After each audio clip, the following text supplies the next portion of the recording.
Orden. Silencio. Vayan sentándose, por favor. Orden en la sala. Hoy, 17 de junio de 1883, la Corte de la ciudad húngara de Nyíregyháza inicia el juicio para dilucidar las causas de la desesperación y posible asesinato de la niña de 14 años, Eszter Solymosi. En el banquillo de los acusados se sientan 15 miembros de la comunidad judía de Tisza-Eslar. Este juicio responde a la apelación de estos acusados, que ya fueron condenados previamente en un tribunal ordinario. El abogado de la acusación, representando a la madre de Eszter Solymosi, Károly Szalai.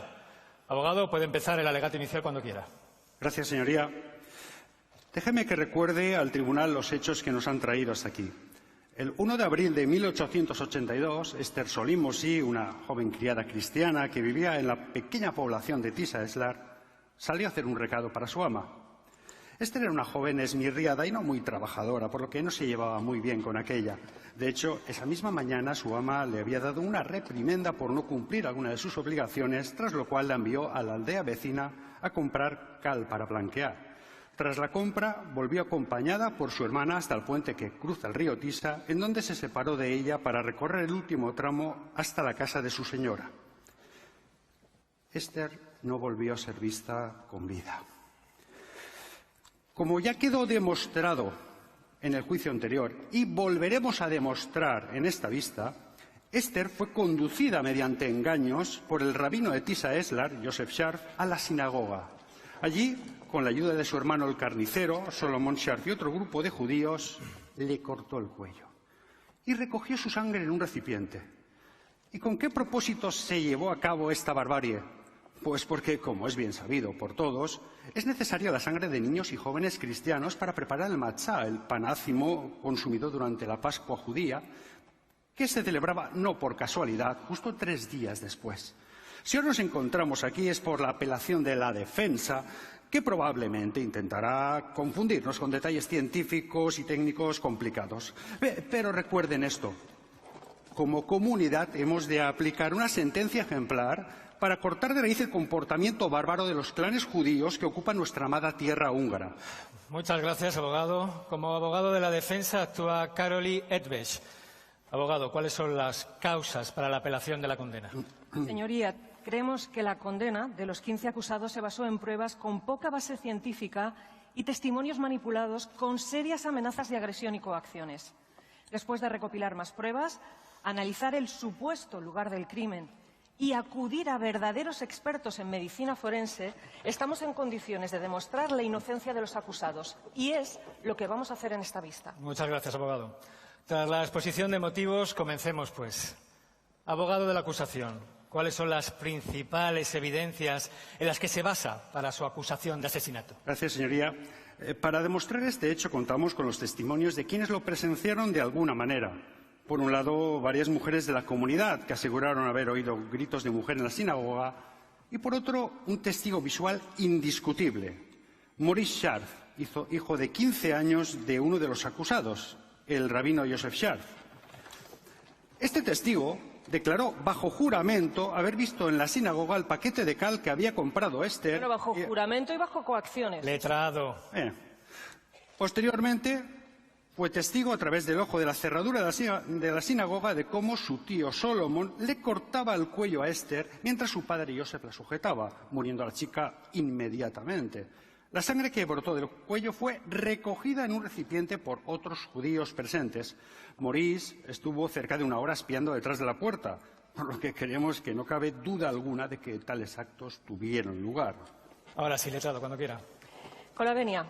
Hay que remarcar, en primer lugar, que para la hipótesis del asesinato de Eszter Solymosi que nos ha traído hasta aquí, la acusación no cuenta con ninguna evidencia de tipo físico, ninguna.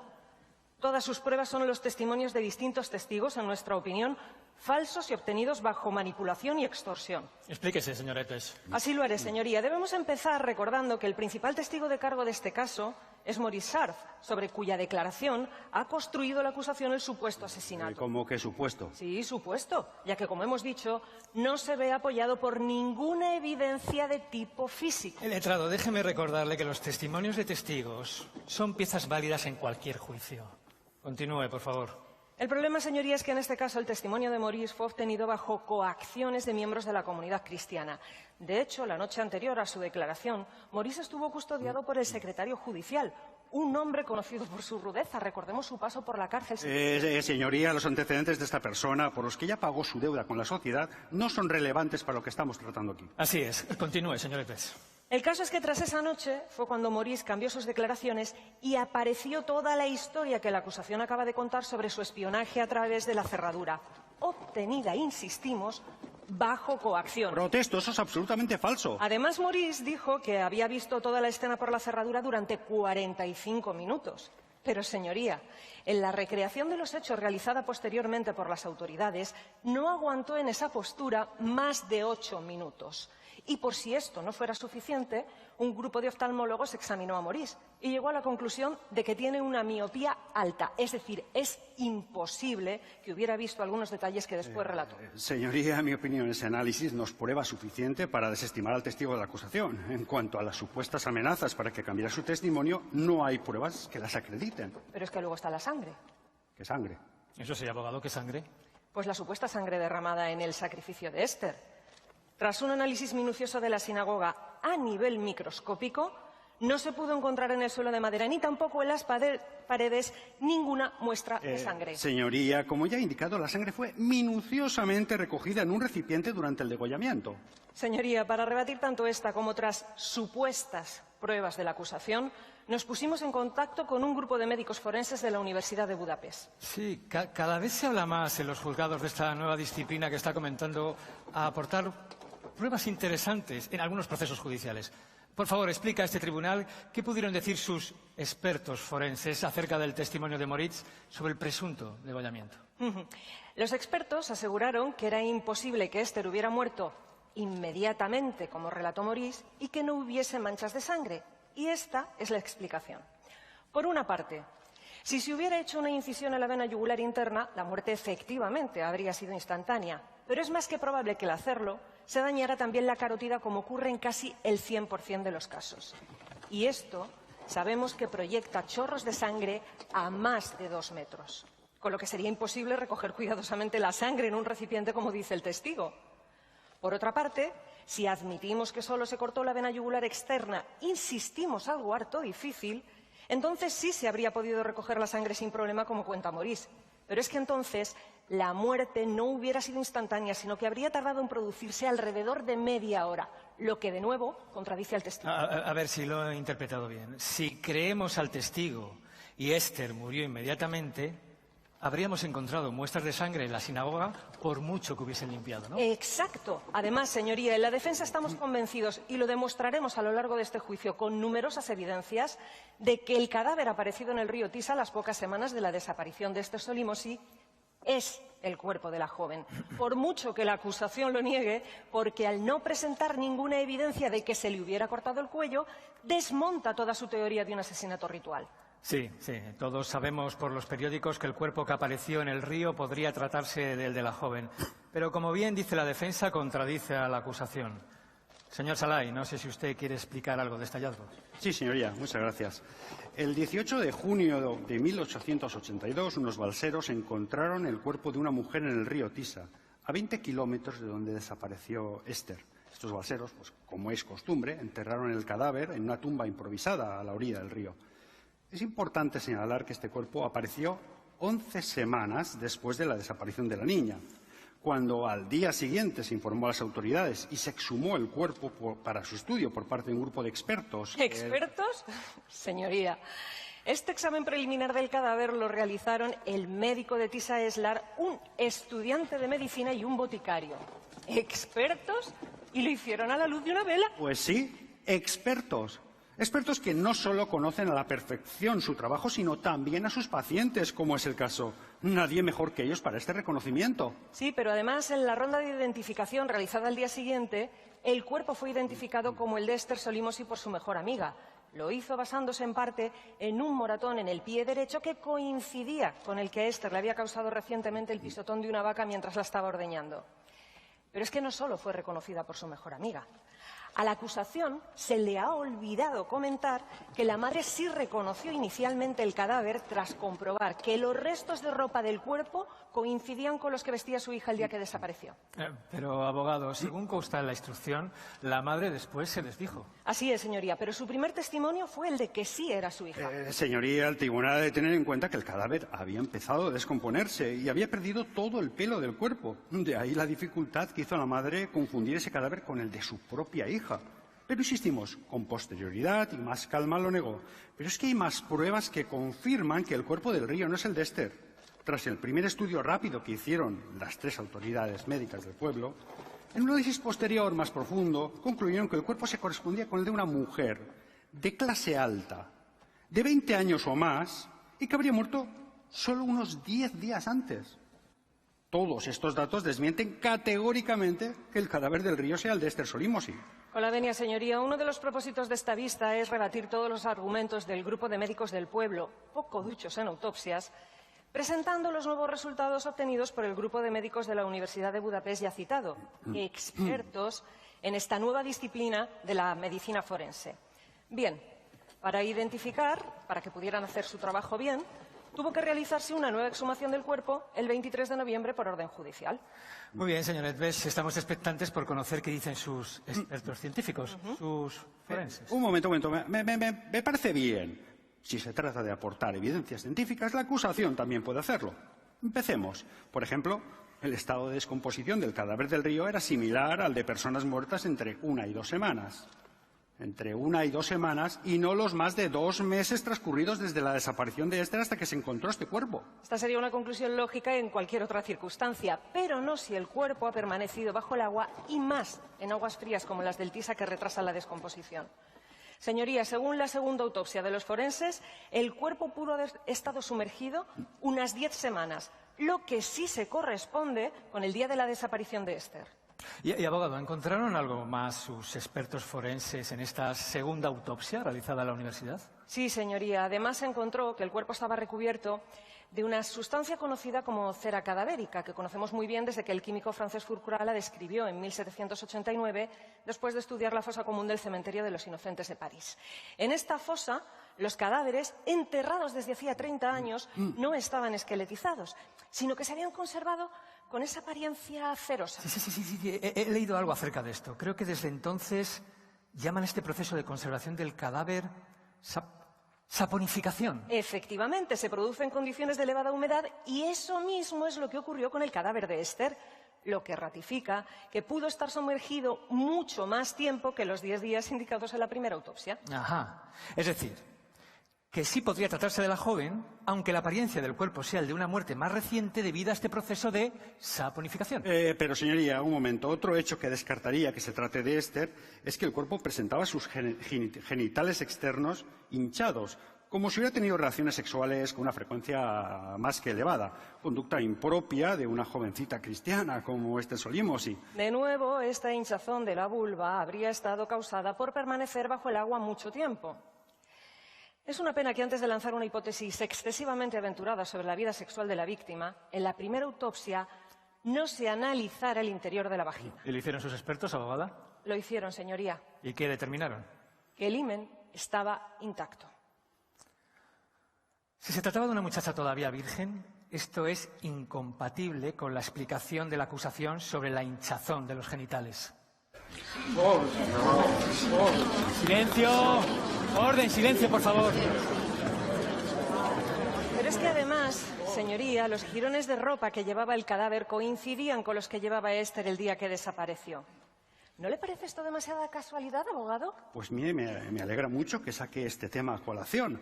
Señoría, respecto a la semejanza de las vestiduras, nos hace pensar que fueron los propios judíos quienes la usaron para vestir el cadáver de otra mujer antes de arrojarlo al río para hacerlo pasar por el de Esther. ¿Y con qué intención harían esto? Pues obviamente con la de encubrir su crimen, ya que al hacerlo pasar por el de Esther y no presentar este cadáver en el cuello los signos de su macabro ritual, quedarían exculpados.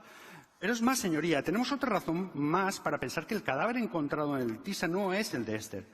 Hay algo en él que nos hace pensar que se corresponde con el de una mujer judía, la ausencia de pelo.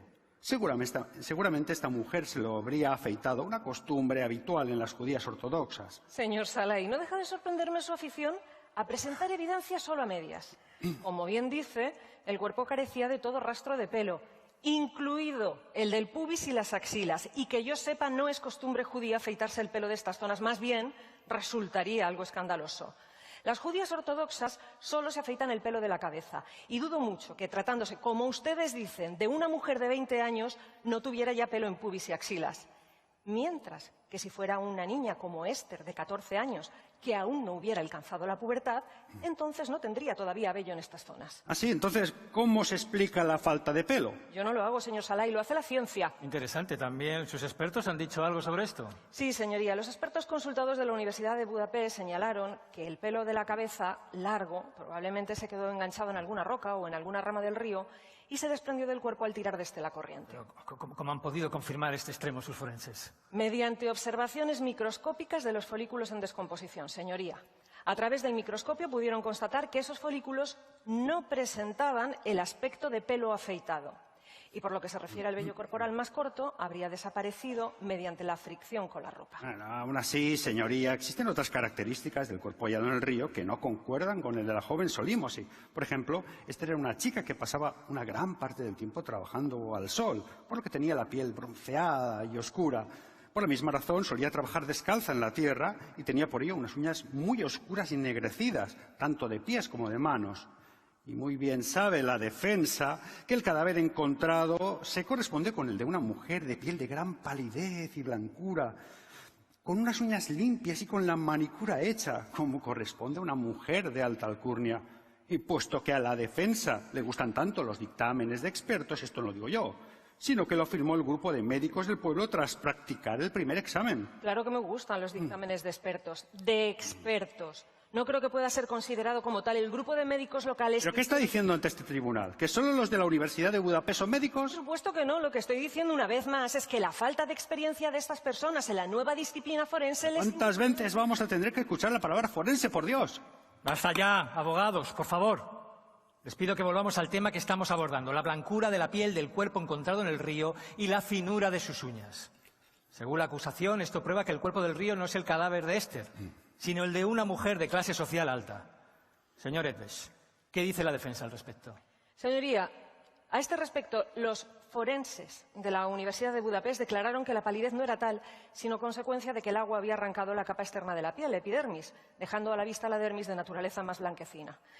Y por otro lado, el hecho de que tuviera las uñas tan limpias como alega la acusación se debe a que no eran tales uñas, que se habían perdido durante el arrastre del cuerpo por el río, sino los lechos ungueales, la piel justo debajo de las uñas. Señoría, todos estos argumentos son vagos y con poco sentido. Además, nos olvidamos de la evidencia más importante.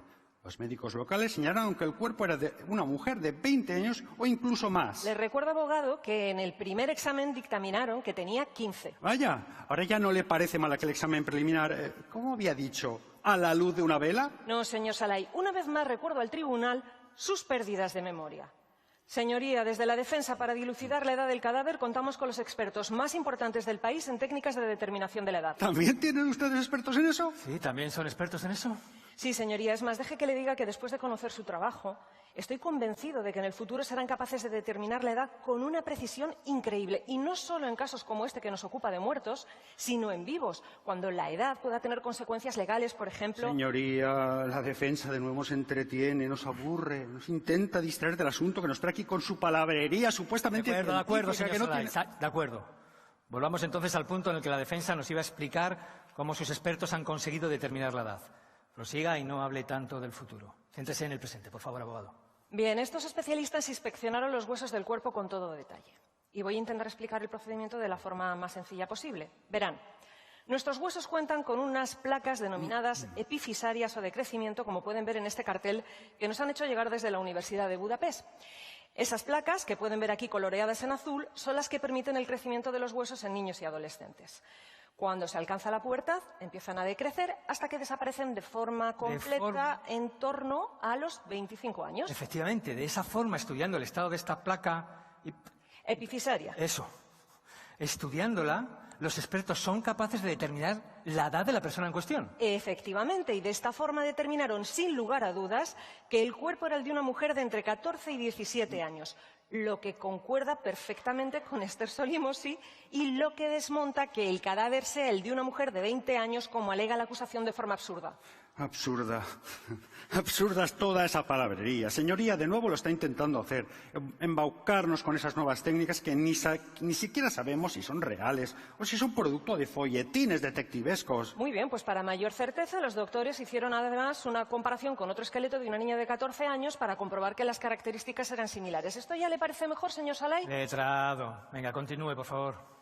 Bien, contaron con la ayuda de un médico de Praga que tenía un esqueleto completo de una niña de 14 años. Las características coincidían plenamente con las del esqueleto del cadáver del río.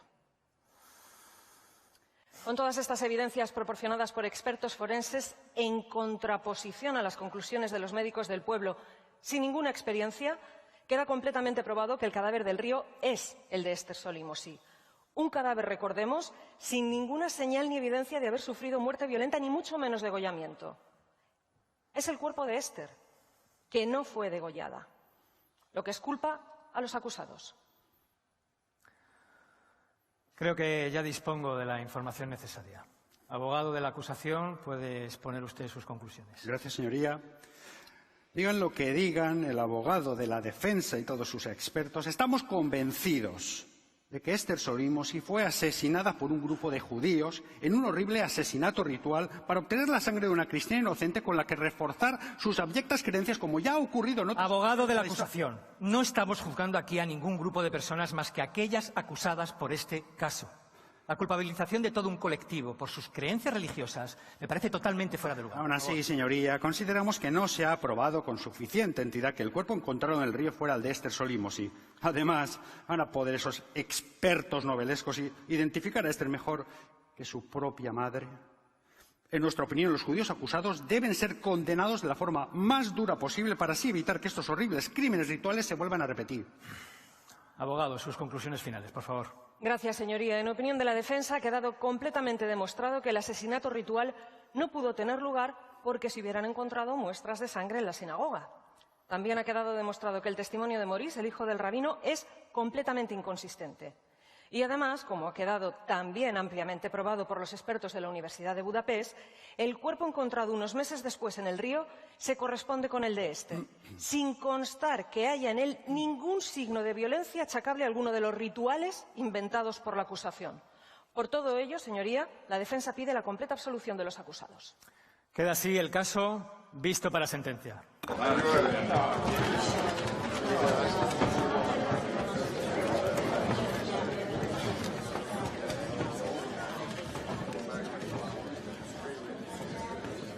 Todos los hechos que os hemos relatado durante este juicio son completamente ciertos. El caso de Esther Solimosi tuvo una gran repercusión en la Europa de finales del siglo XIX y está profusamente documentado. Nosotros nos hemos limitado a presentar una versión del juicio en formato radioteatro. De hecho, detalles que puede que hayan llamado vuestra atención, como que Esther tenía un moratón en el pie derecho porque le había pisado una vaca mientras la ordeñaba, o que tuvo una bronca con su ama que la envió a comprar cal para blanquear, o todas las presiones de la comunidad cristiana para que se enjuzgara a los judíos. Todo esto es absolutamente cierto, como también lo es toda la parte del análisis forense del cuerpo encontrado en el río. De hecho, el caso de Esther Solimosi fue uno de los primeros en los que se empezaron a aplicar los avances de la entonces emergente medicina forense para resolver un caso criminal. No os creáis, no había todavía demasiada confianza, pero sí que fue un inicio para enfrentar ciencia a bulos y supersticiones. A los que os gustan estos temas, seguro que habéis reconocido aquí procedimientos que estaban naciendo, se han desarrollado durante todo el siglo XX y han llegado en la actualidad a un nivel de precisión altísimo. Por ejemplo, para determinar las causas o la data de la muerte, o por ejemplo también para determinar el sexo o la edad de unos restos, es decir, poder hacer una identificación. Puede que os preguntéis cuál fue el veredicto de este juicio. Pues bien, el juez acabó dando veracidad a los alegatos de la defensa y declarando inocentes a los 15 judíos acusados. Estos fueron puestos en libertad después de pasar más de un año en prisión, con unas acusaciones terribles, unas condiciones en la prisión terribles. Y durante todo este tiempo, la comunidad cristiana de Tisa Eslar estuvo presionando a los testigos de la defensa para que no declararan a favor de los acusados. Y toda esta presión se ve muy bien reflejada en la película El proceso, una película austríaca del año 48 que ganó el León de Oro a la mejor película en el Festival de Venecia de ese año. Por desgracia, este veredicto absolutorio no acabó con las desgracias de las familias judías. Siguiendo un poco con toda esa actitud antisemita que habían desarrollado en la comunidad cristiana durante el juicio, esta comunidad no aceptó esa sentencia absolutoria, esa inocencia, y en consecuencia fue apartando a las familias judías, relegándolas al ostracismo social y con el tiempo acabaron en la ruina económica. Por lo que hace referencia a Maurice Sharp, el hijo de 15 años del rabino y principal testigo de la acusación, este fue puesto a cuidado de sus padres una vez finalizado el juicio y desde ese momento él siempre mantuvo la inocencia de su familia y que las confesiones anteriores acusatorias habían sido obtenidas con amenazas y agresiones. Quizá os parezca absurda la idea de que los judíos mataban a niños y adolescentes cristianos para hacer pan con su sangre. Pero este mito antisemita, denominado libelo de sangre, nació en el siglo XII y ha llegado hasta nuestros días. Y lo más absurdo de todo es que la Torá prohíbe explícitamente a los judíos el consumo de sangre no ya humana, sino de cualquier animal. A lo largo de la historia se han dado muchísimos casos de libelos de sangre. Documentados hay 200, pero sabemos que son muchos más. Casos en los que judíos acababan siendo condenados a pena de muerte después de confesar mediante torturas que habían matado a estos niños. Los niños después eran convertidos en pequeños santitos, eran venerados. Son muchísimos, pero quizá en la imagen estáis viendo algunos de los más populares. Y por desgracia hay casos más recientes. En 1946, recién terminada la Segunda Guerra Mundial, en la ciudad de Kielce, en Polonia, un niño de 8 años se escapó de casa, una travesurilla infantil. A los 2 días regresó y para evitar la reprimenda de sus padres les dijo que había sido secuestrado por un judío y retenido en este edificio que veis en la imagen. Inmediatamente el rumor del libelo de sangre empezó a correr por toda la ciudad y acumuló delante del edificio una gran multitud enfurecida.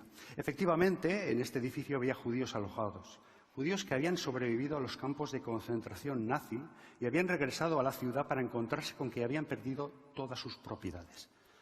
Pues bien, el ejército y la policía se presentaron al lugar, pero en lugar de proteger a los habitantes judíos del edificio, abrieron fuego contra ellos.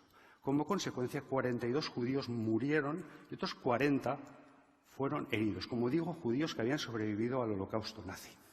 Aunque el caso de Esther Solimosi es de finales del siglo XIX, ha llegado hasta nuestros días, porque todavía en la actualidad es recordada como una niña mártir por grupos de cristianos de ultraderecha. Fijaos que hasta la veneran como una santa con sus propias estampitas. Son estampitas de los años 2008 y 2009. Que tengamos constancia, hasta 2017 se han seguido organizando anualmente homenajes a esta niña en su tumba. Aunque en realidad habría que decir que no es una tumba, es un memorial porque no hay muerto dentro. Ellos siguen defendiendo que el cuerpo de Esther nunca jamás fue encontrado. Y todavía hoy en día existen grupos antisemitas en redes sociales que expanden esta idea del libelo de sangre. Solo por poner un caso concreto y reciente, hace tan solo 1 año y medio, en marzo de 2021, el presidente del Partido Laborista brasileño y aliado de Bolsonaro, Roberto Jefferson, publicó esta imagen en Instagram, con un texto en el que decía que a día de hoy los judíos siguen matando a niños y jóvenes cristianos para obtener su sangre.